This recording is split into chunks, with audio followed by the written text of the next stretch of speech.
Hi friends, how are you. चलिए आज हम बात करेंगे एजैक्स इंजीनियरिंग आईपीओ के ऊपर। ये आईपीओ फरवरी 10 को आ रहा है। फरवरी 10 से फरवरी 12 तक की रहेगा और इसकी लिस्टिंग फरवरी 17 को होगी। इस आईपीओ की जो प्राइस बैंड रखा गया है वो है 599 से 629 के बीच में इसका प्राइस बैंड रखा गया है। इसमें आप पर लॉट में 23 शेयर्स ले सकते हैं। तो फिर पर लॉट के हिसाब से जो अमाउंट है वो अराउंड रफली आपको 14,467 रुपीज़ तक इसमें लगेगी। और इसमें जो रिटेल जो शेयर होल्डर है वो मैक्सिमम 13 लॉट ले सकता है। इससे कंपनी जो पैसा लेकर आएगी अपने बिजनेस में वो होगी 1270 करोड्स। हाउएवर इसमें जो फ्रेश इशू है वो है नील, और जो ओएफएस है, ऑफर फॉर सेल है, वो कंप्लीट ये ओएफएस है। यानी जो कंपनी के पास जो ग्रोथ के लिए पैसा आएगा वो कोई पैसा नहीं आएगा। सारा का सारा पैसा जो आईपीओ के थ्रू ये प्रमोटर के पास ही ये जाएगा। फिर इसमें की जो एंकर बुक है वो फ्राइडे को पूरी की पूरी सब्सक्राइब हो गई थी। वो अराउंड 380 करोड़ की इसकी एंकर बुक है। और इसमें SBI, Japan bank, bank of Japan और फ्रैंकलिन जैसे काफ़ी बड़े बड़े इन्वेस्टर्स के भी नाम हैं। और इस आईपीओ के अगर आप देखेंगे जो मार्केट कैपिटलाइजेशन होगी वो अराउंड 7,200 करोड़ की, लगभग इसके 7,200 करोड़ की होगी। चलिए, ये एक आईपीओ के बारे में पूरा इस कंपनी एजेक्स के बारे में था, इंजीनियरिंग आईपीओ के बारे में। अब मैं आपको बताता हूँ ये एजेक्स करती क्या है। Ajax engineering IPO, Ajax engineering company जो करती है वो 1992 पे एस्टेब्लिश हुई थी और ये पूरी की पूरी इंफ्रास्ट्रक्चर के ऊपर है। ये क्या करते हैं, ये जो कंक्रीट मिक्सचर्स होते हैं, जैसे उनको हम बोलते हैं self loading concrete mixture, SLCM। ये जैसे आपने ट्रक्स देखे होंगे जो जो पीछे सीमेंट्स रेत और इन सबको रोटेट करते हुए, आपने काफ़ी देखे होंगे जो घूमते होंगे इंफ्रास्ट्रक्चर प्रोजेक्ट्स के पास या जहाँ पे भी बिल्डिंग बन रही होती है वहाँ पे काफ़ी मिलेंगे आपको। वो सारी के सारी ये काम ये करते हैं। वो पूरे के पूरे जो ट्रांसपोर्टेशन मिक्सचर्स होते हैं उनको बोलते हैं, उनको भी करते हैं। जो स्टैंड बाय मिक्सचर्स होते हैं ये उनके लिए भी करते हैं। और ये बूम पंप्स ये जो होते हैं ये वो काम भी करते हैं। बूम पंप्स जैसे क्या होता है कि जैसे कि अगर कोई जगह है जहाँ पे कि कोई ट्रक जैसे लोडिंग वाला है, वो पूरा हम वहाँ पे सामान नहीं रख सकते। तो कई बार आपने देखा होगा कि कई चीज़ें ट्रक्स होते हैं जो साइड में खड़े होते हैं, जो सारा का सारा काम भी करते हैं, पूरा लोडिंग करते हैं। और 10th फ्लोर तक अगर उन्हें देना होता है कोई भी जो कंक्रीट मिक्सचर्स देना होता है, वो 10th फ्लोर तक वो उसको देते हैं। तो ये उनको ये बूम पंप्स बोलते हैं। और उसके बाद ये एक प्रिंटर का भी काम, 3D प्रिंटर की भी एक आजकल काम करते हैं। वो 3D प्रिंटर क्या होता है ये इंफ्रा में कि जैसे कि एक घर है 400 स्क्वायर फीट का अराउंड, ये लोग वो 3 दिन के अंदर वो मशीन बना देती है। और इसमें कोई ह्यूमन की इंटरफेरेंस नहीं होती है। इसमें प्रोग्राम फीड करते हैं और फिर सिर्फ ह्यूमन इसको सुपरवाइज करता है और वो मशीन सारा का सारा घर बना के देती है विद इन 3 days। और अगर 400 स्क्वायर फीट का अगर वो घर हो तो उससे क्या होगा कि आपकी जो स्पीड होगी वो बहुत अच्छी होगी, एक्यूरेसी होगी, और उसके बाद आप काफ़ी पावर को कंज्यूम जो सेव करोगे, और आपकी जो वेस्टेज है वो भी बहुत मिनिमल होगी। और ये सारी जो टेक्निक्स हैं इन लोगों की, ये सारी की सारी इन हाउस है। जो भी रिसर्च एंड डेवलपमेंट करते हैं ये सारी की सारी इन हाउस है। तो this is all about the company कि ये 30 ईयर्स से है, 1992 से। और इनके 4 मैन्युफैक्चरिंग प्लांट हैं और ये कर्नाटका में हैं, सारे के सारे जो इनके प्लांट हैं। और जो इनके प्लांट्स हैं वो अराउंड इस समय 90% कैपेसिटी इनकी उसके हिसाब से चल रहे हैं। वो ओवर के 90% कैपेसिटी पे चल रहे हैं सारे प्लांट्स। और इन्होंने अभी तक लास्ट 10 ईयर्स में अपने 30,000 प्रोडक्ट्स को बेचे हैं और 15,000 कस्टमर्स को इन्होंने वो 30,000 प्रोडक्ट बेचे हैं। इनके अराउंड 500 एम्प्लॉयज़, लगभग इनके 500 एम्प्लॉयज़ भी हैं। और थोड़ा और कंपनी के बारे में मैं आपको बताता हूँ कि इनके जो प्रमोटर्स हैं वो लार्सन एंड टूब्रो से ही आए हैं, जो एक वेरी वेल नोन कंपनी है इंफ्रास्ट्रक्चर में। और ये इनके जो ऑफिसेस हैं, ये इनकी जो रीच है इस समय वो 51 स्टेट्स तक, इसमें 23 स्टेट्स तक पहुंच चुकी है। और इनकी जो डीलरशिप हैं वो अराउंड 51 डीलर्स हैं इंडिया में।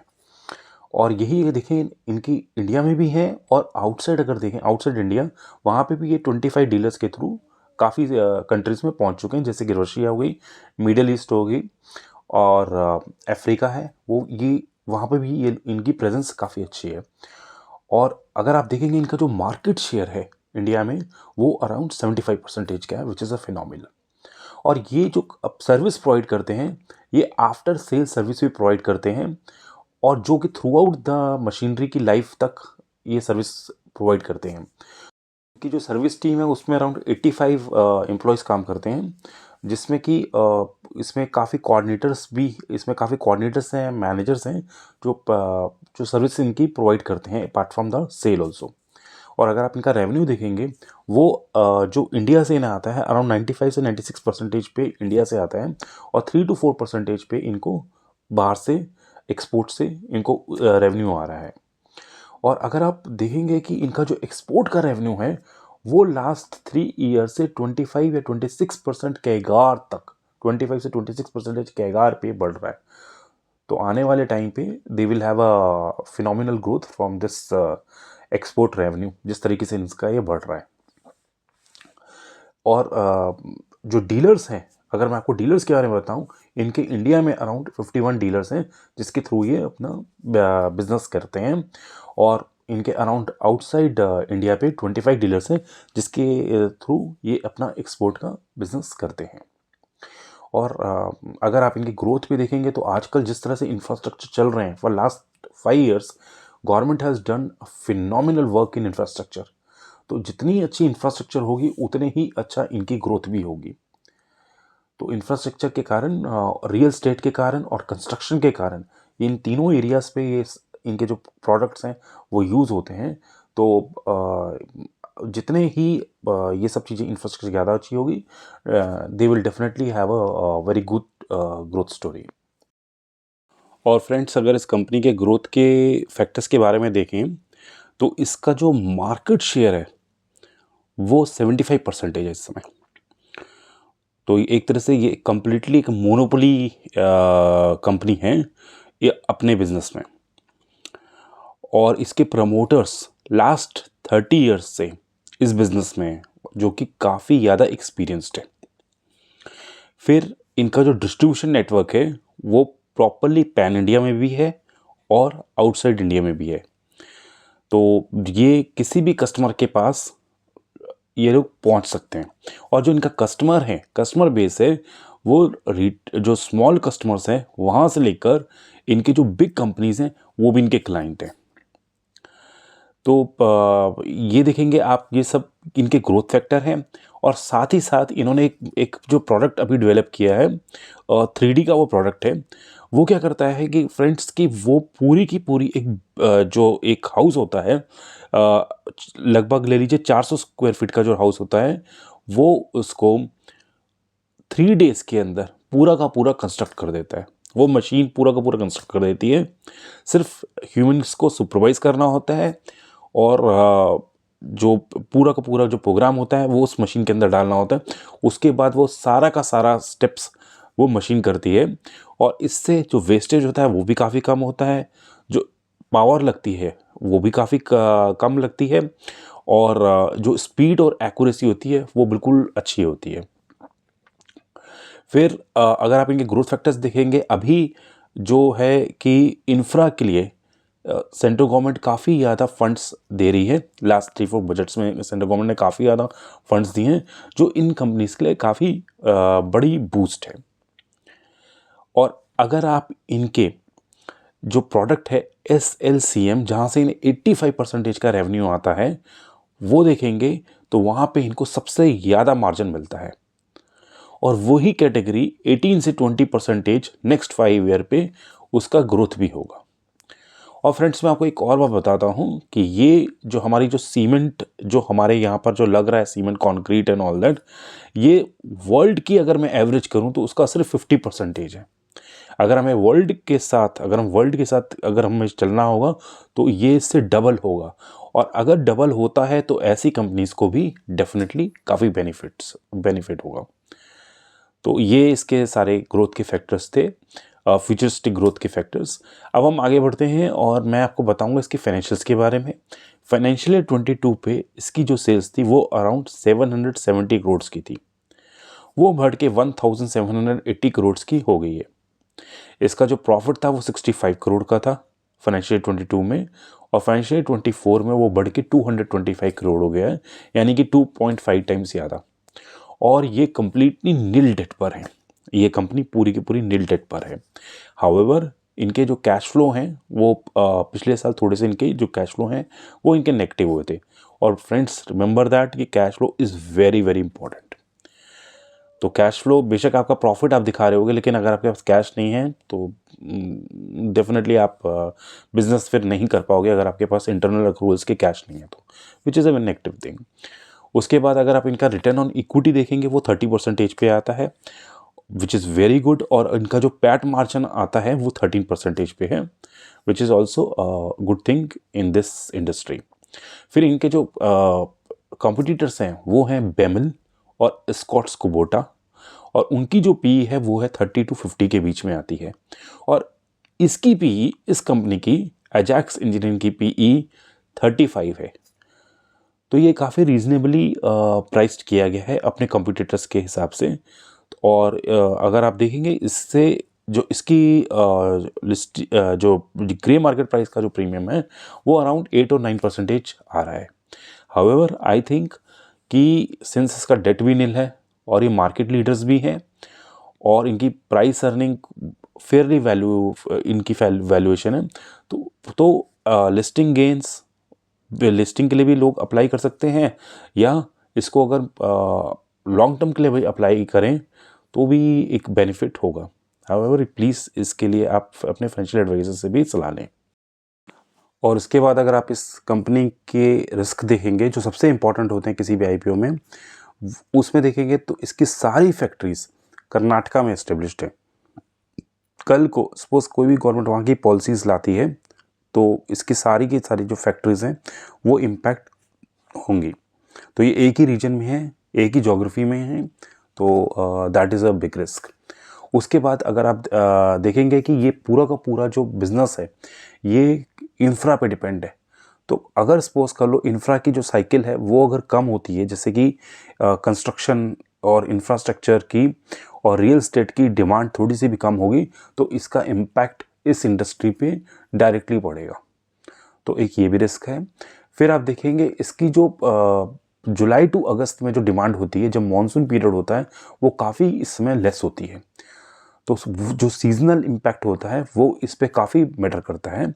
और इसी कारण से आप देखेंगे जो इनका फर्स्ट हाफ है उसमें इनको सिर्फ 35% इनकी सेल्स होती है, और जो सेकंड हाफ है उसमें इनकी 65% सेल्स होती है। तो उस समय इनकी वर्किंग कैपिटल जब होना इट्स वेरी इंपॉर्टेंट। और अगर ये मानसून पीरियड थोड़ा सा भी बड़ा होता है तो इनकी डायरेक्टली इनको इश्यूज और इनको मुश्किलें होंगी। फिर आप देखेंगे कि इनका जो कॉम्पिटिटर्स हैं वो काफ़ी जो इंटरनेशनल में और जो इंडिया में है वो धीरे धीरे बढ़ रहे हैं, और कल को वो एक ऐसे प्रोडक्ट्स निकालते हैं तो वो प्रोडक्ट्स निकालेंगे तो इनको भी मुश्किल हो सकती है। अगर इनके प्रोडक्ट्स कल को वो परफॉर्मेंस नहीं देते हैं और वो डिफेक्टिव निकलते हैं तो एक वो भी बहुत बड़ा रिस्क है। फिर आप इनकी जो टेक्नोलॉजी देखेंगे, जो पूरी R&D है वो इनकी इंडियन बेस्ड है। और अगर सपोज कर लीजिए कि वहाँ पे कोई स्पेसिफिक एम्प्लॉयज़ छोड़ के जाते हैं तो फिर इनको जो अगर एट्रिशन होता है उन एम्प्लॉयज़ का, तो इस सिंस ये टेक्नोलॉजी कंपनी है तो इसको इनको लिए काफ़ी एक बड़ी चैलेंज भी हो सकता है। फिर अगर इनकी जो इन्फ्लेशन अगर होता है जो इनके रॉ मटेरियल्स को डायरेक्टली, जैसे कि cements and all that concrete को जो इम्पैक्ट करेगा, तो ये इनके लिए भी काफ़ी बड़ा बर्डन होगा। और इनकी जो 4% का रेवेन्यू है वो फॉरेन एक्सचेंज से आ रहा होता है, तो अगर फॉरेन एक्सचेंज में फ्लक्चुएशंस होती हैं तो इनको इम्पैक्ट बढ़ेगा। और सेम वे अगर फॉरेन जो जो 4% इनको एक्सपोर्ट से आ रहा होता है, अगर सपोज कर लीजिए फ्रेट चार्जेस बढ़ते हैं आउटसाइड के तो भी इनको इम्पैक्ट पड़ेगा।